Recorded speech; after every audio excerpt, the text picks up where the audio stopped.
Welcome to Lola's Frugal Life Podcast. If you're on a mission to be more frugal with both your time and money, you're in the right place. In this podcast, we talk about topics that help enhance living a frugal lifestyle. The goal is to save time and money where we can so that we can use the rest on what matters most to us.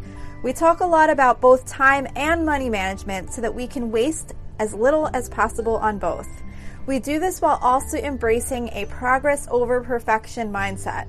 If that sounds good to you, then please stick around for the latest episode right after a few quick words from our sponsor.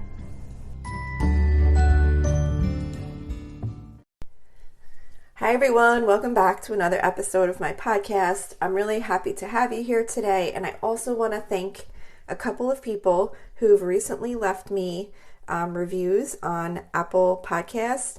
I've been checking constantly because I always do. And it had been a while since I had gotten some reviews or new star ratings. And in the last episode, I think, or maybe the one before, I had asked if you had a minute, if you wouldn't mind doing that. And I did get a few new ones that it was like a noticeable difference because I really hadn't gotten any in a while. And then I got a handful, which was super exciting because it really does help with where my show appears when people are looking for a show like this. And I am really trying so hard to grow this podcast. So one person wrote, thank you, Lola, amazing homemaking podcast. That was from HBRE 1995.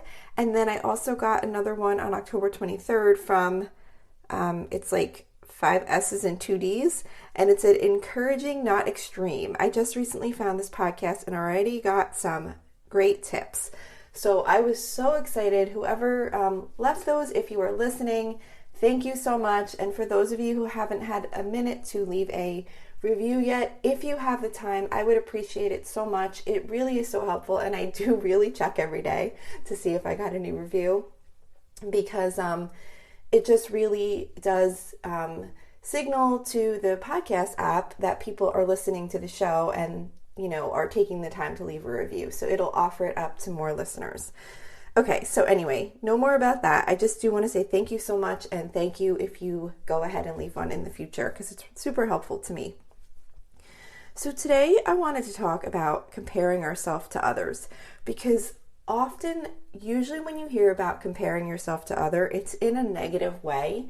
And it's usually about, how comparison can make you maybe do things that you might not want to do, like get yourself in debt because you want to have certain things that other people have that you don't have. Or it can make you feel bad about yourself because you feel like some people have a better situation than you do. Maybe you feel like you're not getting things done but you see other people getting things done and how are they managing it and how are their kids so well behaved and how is their house so clean and all of these types of things that we can kind of make ourselves feel bad about because we're comparing how we're doing to how other people are doing. And it's definitely true that those things can make you feel bad if you're constantly comparing yourself to those that you think are doing better or have it better than you do. But the other day I was listening to a podcast. I think might be Habits in Home. I don't know if I'm saying the name of that show right. I think it's Habits in Home. But anyway, the show, I just kind of recently started listening to it, and the host of the show was talking about some, like her process of deep cleaning. And she had mentioned in the show that in a previous episode, she had mentioned that she probably does a good deep cleaning of her home 4 times a year. And then in this episode that I was listening to, she's like, how I mentioned that I do a deep cleaning of my home about 4 times a year, and then she says, you know what, I was thinking about that, and that's really not true. Like maybe ideally in her mind, that's what she thought she was doing or would like to be doing. But she goes, in reality, I'm probably deep cleaning my home 2 times a year. Once at, maybe spring and maybe once in the winter or whatever. But the point was just that, I thought, okay, I don't feel so bad because that's probably what I'm doing. If that, I don't know if I deep clean my home enough. But her point was that it's not her priority. Her priority is to spend time with her family and with her children. And if she deep cleans her home twice a year, awesome. If she doesn't, awesome too. Like, just do it when you can or when you want to. Obviously, we all want to have a certain level of cleanliness in our homes, but if you can have like a really awesome day out with your family and you come home and there's like some dog hair along the edge of the wall because you didn't get to sweep this week or whenever you did it, it's like, does it really matter? Does it really matter? Like, if it's bothering you, then just go grab a broom and sweep it real quick. Like, it's not like everything has to be perfectly the way that some people say or think they should be.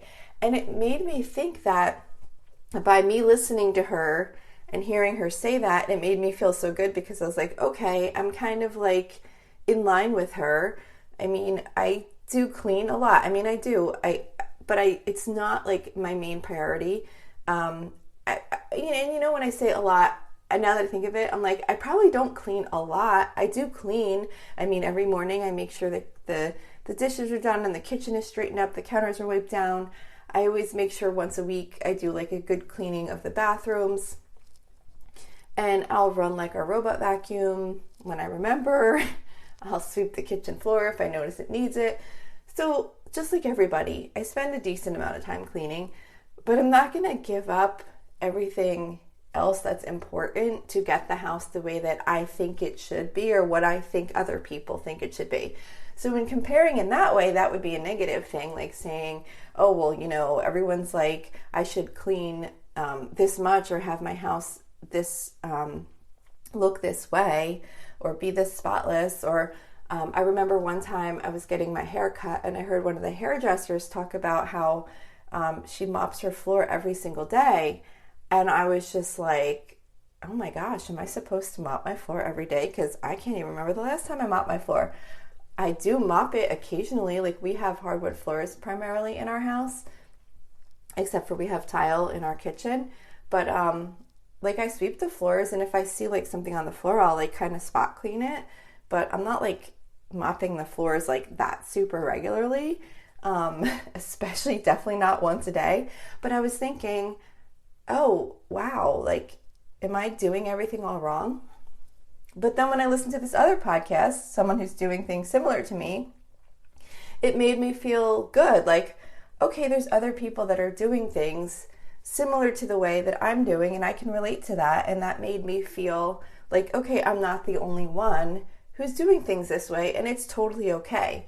So where the one form of comparing in the hair salon with the woman that was mopping every single day made me feel bad or make me think I was doing things wrong, when I listened to someone who was doing things similar to the way I was, it made me feel really good and relatable to her, the way she was doing things.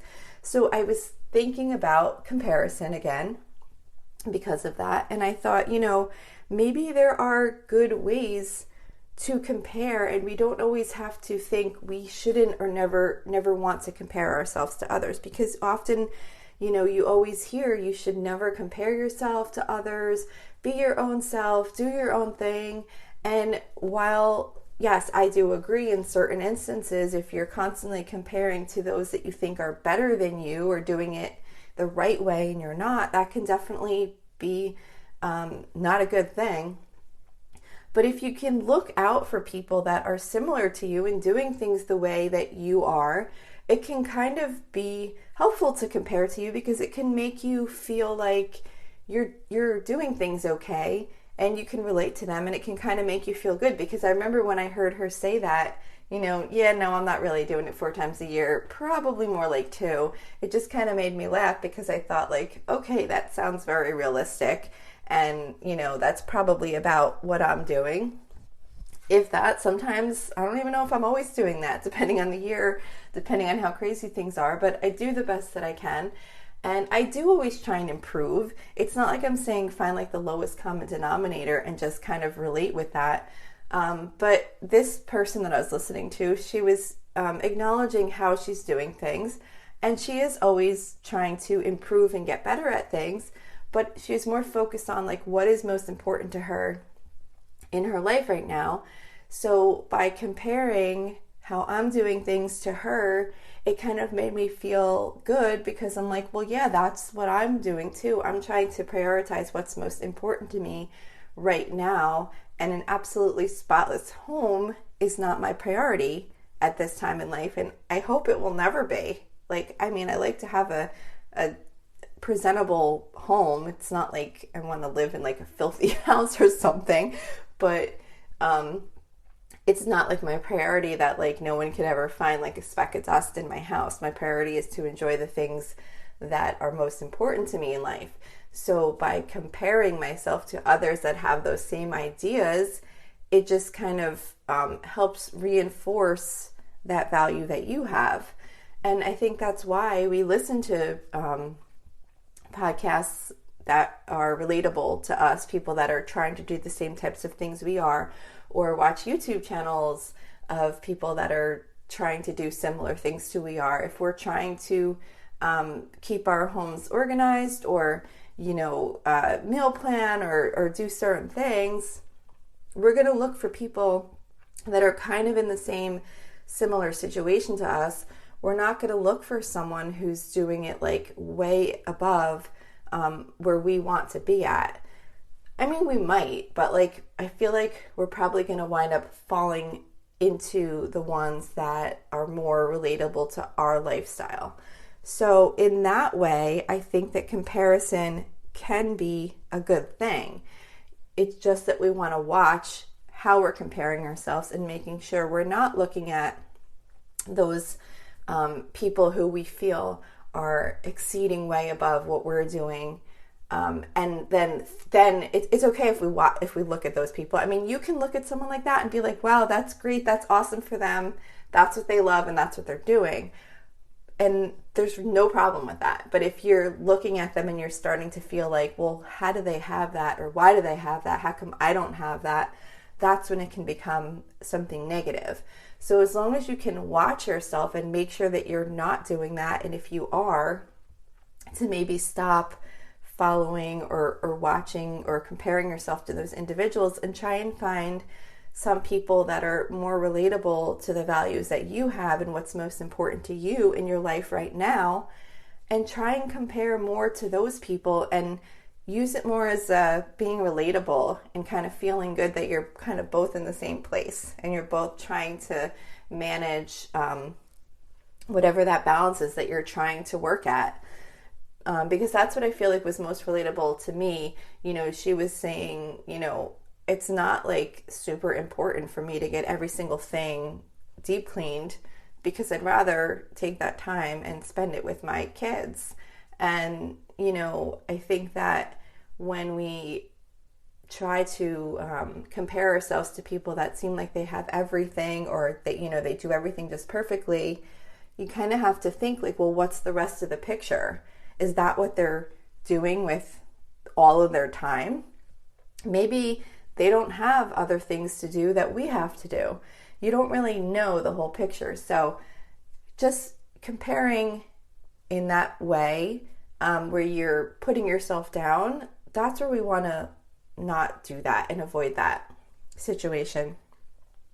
But comparing yourself to others that are in a similar situation and are trying to do the same types of things that you do, I really think can be a good thing, and it can really help us figure out the best ways that others are doing the same types of things that we're trying to do. That's how we learn, by listening to how others are accomplishing the things that we're also trying to accomplish. So I hope this was helpful to you. This was just something I was kind of thinking about a lot lately, ever since I heard that podcast episode, and I thought it'd be good to just kind of talk about it.